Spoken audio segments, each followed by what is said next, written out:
Hello there. Welcome back to another installment of our sermon preview. We continue in the stories of King David out of the Old Testament, and this week we're looking at 2 Samuel chapter 7. A lot of Bibles with headings in them will give a title to this story, and they call it something along the lines of God's covenant with David. That's what it says in my Bible. But really what's happening in the story is that 2 Samuel 7 follows on the previous chapters in which David at long last has been crowned king. If you've joined us for the sermon previews or the messages on the weekend themselves over the past couple weeks, you'll see that we've looked at that story. Last week we actually looked at David bringing the Ark of the Covenant back to Jerusalem. And with all these things done and finally come to pass, and things restored, and old sacred objects returned to the keeping of Israel, now that David and the people actually have some rest from their classic ancient enemies, the Philistines, David sets about the work of a new kingdom and a new reign, and near the top of his list is a temple for God. That's what he wants to build in 2 Samuel chapter 7, a house for God.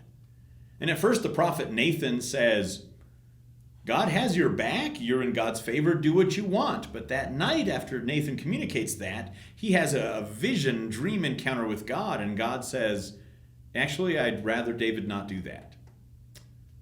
It's an interesting place in Scripture, and I invite you to think with me for a few moments on why God does not want David to build him a temple.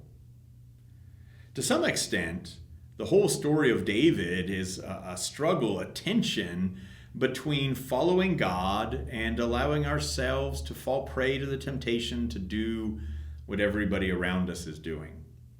David is king because Israel wanted a king in the first place to be like everyone else.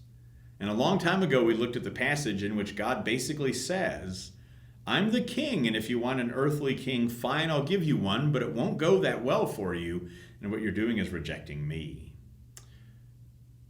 And so when David wants to build a temple because that's what you do for gods, both in the ancient world and in our world today, God raises some questions about the motivation and what it means to build a house for God in that way.